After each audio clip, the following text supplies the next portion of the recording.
Picture this the fluorescent hum of an open plan office, where the air smells faintly of instant coffee and unspoken crushes, and our heroine Azusa Kannawa is knee-deep in a project that's equal parts professional triumph and personal torture. Episode of My Awkward Senpai picks up right where that electric first episode left us. Kannawa, the ice queen faked hiding a heart that's basically a malfunctioning vending machine inserts feelings, spits out awkward silences, now paired with her white-eyed kawaii Kamegawa in a collaboration. Hefty and for some ultra-nichiotic game think pastel macarons shaped like pixelated carrots and lattes frosted with character chaos. It's adorable on paper, but in Kannawa's hands it's a rom-com minefield. We open with the duo huddled over mood boards and favorite swatches Kamegawa's enthusiasm bubbling like fresh brewed matcha.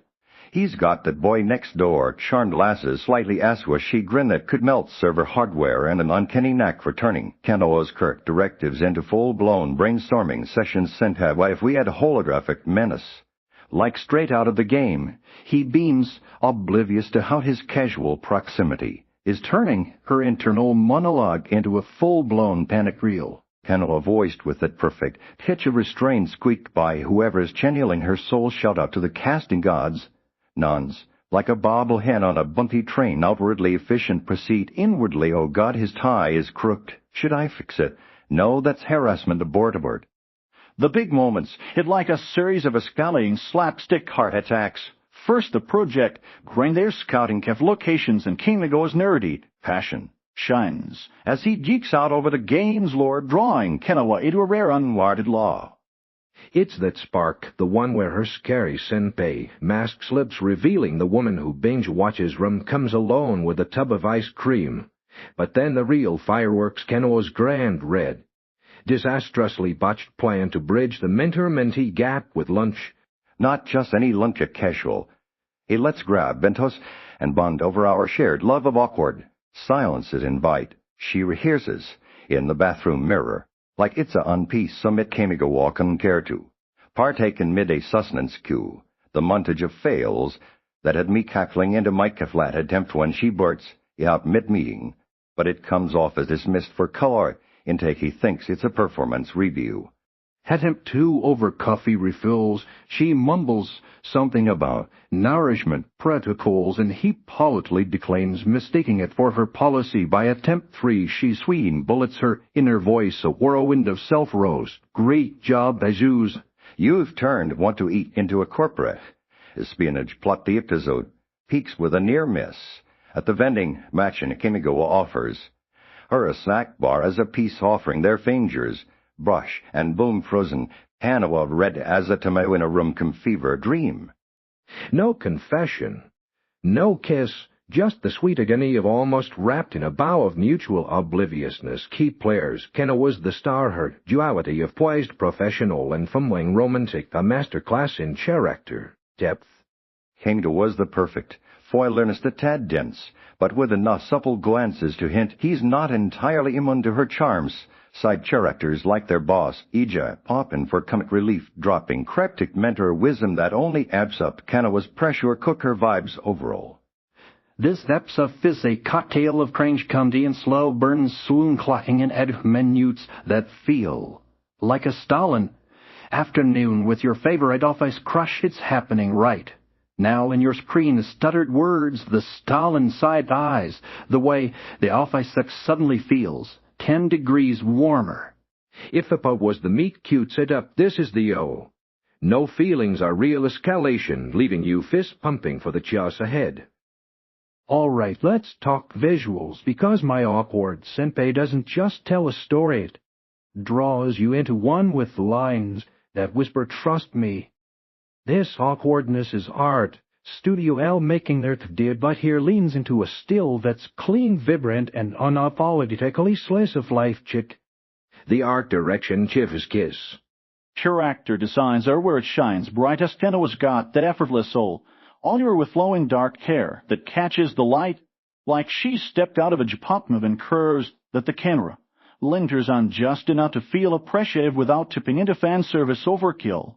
Her expressions are gold, those wide-eyed free frames of internal meltdown bros furrowed in abort mission. Mod capture the soul of every introvert who's ever hears the text message with times. Kamegawa's suffer pelatimus hair, button up that's always one wrinkle away from relatable compliments her perfectly like peanut butter to her existential jelly.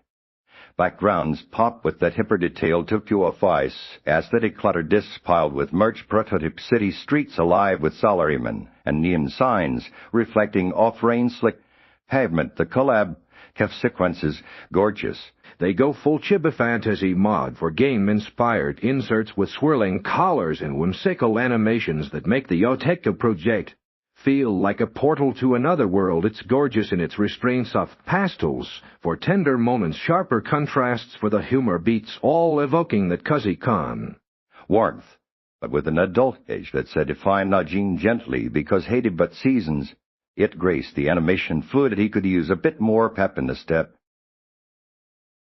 Walking, scenes and quick cuts during. Kannawa's lunch fail montages feel a tad stiff like the budget's whispering, save it for the big emotional payoffs. It's not jarring, just noticeable.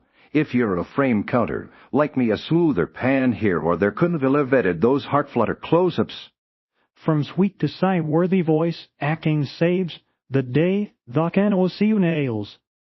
The pitch-perfect blend of deadpan and desperation while Kamegawa's got that boyish lull that makes you root for his dense skull to crack open just a smidge.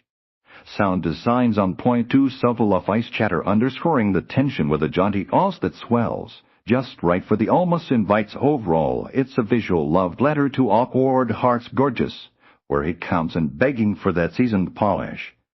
We with episode didn't have me grinning like a fool at my screen nothing will. My Awkward Senpai is that rare rom-com symphony enough to snort blow over shared phrase. Tender enough to make you text your own senpai, hey remember that time. I almost asked you out it's got me obsessed with Kannawa's brand of chaos. That glorious gap between her poise, exterior and her wave. Am I like this soul is peak relatability, light, if the apothecary dairies crushed a corporate happy hour, Kamegawa's earnest nerd energy instant catnip. Their dynamics building like a Jenga tower of tension on wrong or right move, and it'll all come tumbling into glorious confession territory. I'm crossing every finger for more of those quiet wins. Maybe a successful lunch date next step or Kannawa letting slip a Jika game reference that bonds them over controllers instead of clipboards. Then please, series gods, give us flashbacks to her own senpai era, those rusty memories from a are teasing a backstory Goldman honest critical. It leans a hair predictable in the rom-com beats. We know the invite's gonna flop hilariously, but the kindness in its execution, the way it pokes fun without punching down, keeps it fresh, no mean-spirited jabs, just warm empathy for the socially glitchy among us. Add childish words in wait. Notice whole rambles pushing at 'em. It's the perfect palette cleanser for heavier falls like Chainsaw Man rebuts. If you're nerding out over off-ice crushes or just need a law that lingers like good espresso divin.